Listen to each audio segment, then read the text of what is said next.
کسی کو اس نے گالی دی ہوگی، کسی کو اس نے مارا ہوگا، کسی کا مال کھایا ہوگا، کسی کو کیا نقصان پہنچایا ہوگا۔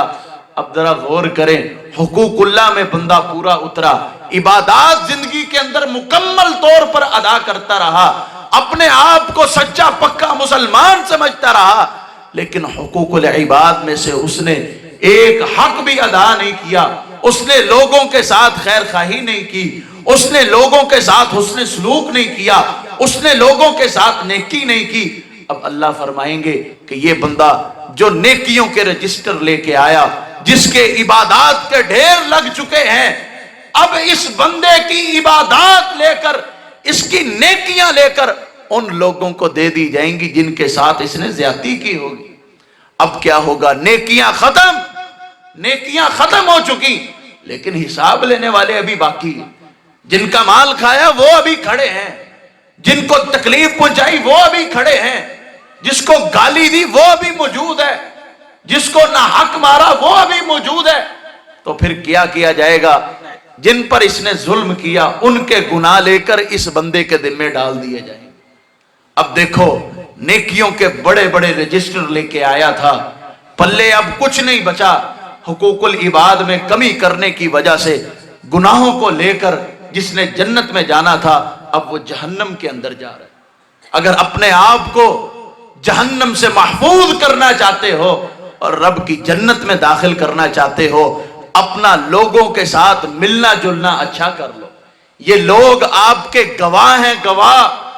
آپ جب دنیا سے جائیں گے انہوں نے گواہی دینی ہے، لِتَكُونُوا شُهَدَاءَ عَلَى النَّاسِ۔ اللہ نے آپ کو امت وسط اس لیے بنایا کہ آپ لوگوں کے گواہ ہیں۔ آپ ایک بندے کے ساتھ آپ کا اٹھنا بیٹھنا ملنا جلنا ہے، وہ آپ کے حالات سے واقف ہے۔ آپ کے غیب میں اگر آپ کے اچھے انداز ہیں، اگر آپ اچھی صفات کے حامل ہیں، وہ آپ کی خوبیاں بیان کرے گا۔ اگر آپ برے انداز سے گفتگو کرتے اور برائیوں کو اپنائے ہوئے تو یہ شخص آپ کی برائیاں کرے گا، اور اسی طرح یہ برائیاں آپ کی پھیلتی رہیں گی۔ اور یہ کیا ہوگا؟ جب آپ دنیا سے رخصت ہو جائیں گے پھر لوگوں نے آپ کو اچھے الفاظ میں بھی یاد نہیں کرنا۔ اگر آپ لوگوں کے ساتھ نیکی کر کے جائیں گے، حسن سلوک کر کے جائیں گے تو لوگ آپ کو اچھے لفظوں میں یاد کریں گے، اور اگر آپ لوگوں کے ساتھ زیادتیاں کر کے جائیں گے، مار پیٹ کر کے جائیں گے، مال کھا کے جائیں گے، لوگوں کو نقصان پہنچا کے جائیں گے، تو لوگوں نے یہی کچھ یاد کرنا ہے کہ یہ بندہ ایسا تھا۔ آپ صلی اللہ علیہ وسلم کے بعد سے 2 جنازے گزرے۔ صحابہ کرام نے پہلا جنازہ دیکھا اور کہا کہ یہ ایسا تھا، نیک آدمی تھا، جنت میں جائے گا۔ آپ نے فرمایا واجب ہو گیا۔ دوسرا جنازہ گزرا، صحابہ نے کہا کہ اس کے اندر یہ خامیاں تھیں، یہ برا آدمی تھا، یہ جنت میں نہیں جا سکتا۔ آپ نے فرمایا واجب ہو گیا۔ اللہ نے آپ لوگوں کو ایک دوسرے کا گواہ بنا دیے، آپ لوگ ایک دوسرے کی گواہی دیں گے۔ لہذا اگر ہم یہ چاہتے ہیں کہ ہمارے جانے کے بعد لوگ ہماری اچھی گواہیاں دیں تو پھر ہمیں اچھے نقشے قدم چھوڑ کے جانے پڑیں گے، اچھے انداز لوگوں کے سامنے رکھنے پڑیں گے، لوگوں کے ساتھ حسن سلوک سے پیش آنا پڑے گا۔ رسول اللہ صلی اللہ علیہ وسلم کے پاس سے ایک جنازہ گزرا تو آپ نے فرمایا یا تو یہ مرنے والا سکون پا گیا یا پھر اس مرنے والے سے سکون پا لیا گیا۔ صحابہ کرام نے کہا اللہ کے رسول سمجھ نہیں آئی، اس کا کیا مطلب؟ یا تو یہ مرنے والا سکون پا گیا یا پھر اس مرنے والے سے سکون پا لیا گیا۔ آپ نے فرمایا کہ جب ایک مومن بندہ، ایک نیک آدمی، اچھی صفات کا حامل انسان جب دنیا سے رخصت ہوتا ہے، یستریح من نصب الدنیا، وہ دنیا کی پریشانیاں اور دنیا کی تکلیفوں سے راحت پا جاتا ہے، اور ایک فاسق اور ایک فاجر آدمی اور گندی صفتوں کا حامل اور لوگوں کو نقصان پہنچانے والا وہ جب دنیا سے جاتا ہے، یستریح منہ العباد والشجر والبلاد، پھر اس نے کیا سکون پانا ہے؟ لوگ اس سے امن میں آ جاتے ہیں، درخت اس سے امن میں آ جاتے ہیں، حتیٰ کہ جن شہروں میں وہ رہتا ہے وہ شہر بھی امن میں آ جاتے ہیں۔ لوگ کہتے ہیں اچھا ہوا دنیا سے چلا گیا، آج کے بعد کسی کو یہ گالیاں نہیں دے گا، آج کے بعد کسی کو کوئی نقصان نہیں پہنچے گا، کیونکہ یہ برا آدمی دنیا سے جا چکا ہے۔ اگر ہم یہ چاہتے ہیں کہ ہمارا ذکر خیر ہمارے مرنے کے بعد ہوتا رہے، تو ہمیں لوگوں کے ساتھ حسن سلوک سے پیش آنا ہوگا. ہمیں اللہ کی رضامندی اور اس کی جنت کی خاطر اپنے نفس کو اللہ کے حوالے کرنا ہوگا. اپنے نفس پر وہ کام لاگو کرنے ہوں گے جو اللہ چاہتا ہے اور جو اس کا رسول چاہتا ہے. اگر ہم رب کی جنت کا حصول چاہتے ہیں، اس کی رضامندی چاہتے ہیں، تو اپنی فکر بدلیے، اپنی سوچ بدلیے، اپنا اٹھنا بیٹھنا بدلیے، اپنا ملنا بدلیے. اگر آپ سخت ہیں، نرمی کو اپنائیے. آپ نے فرمایا کہ نرمی کو لازم پکڑو. جو کچھ اللہ نرمی کی وجہ سے انسان کو دیتا ہے، سختی کی وجہ سے انسان وہ حاصل نہیں کر سکتا.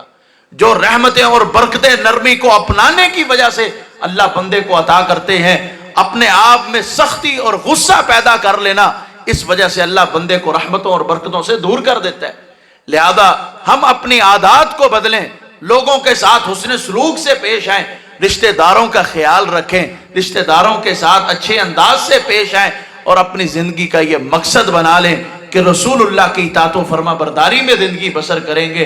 اور اسی حوالے سے ایک شاعر نے خوب کہا کہ عمل سے زندگی بنتی ہے، جنت بھی جہنم بھی، یہ خاکی اپنی فطرت پہ نہ نوری ہے نہ ناری ہے. وما علی الا البلاغ المبین.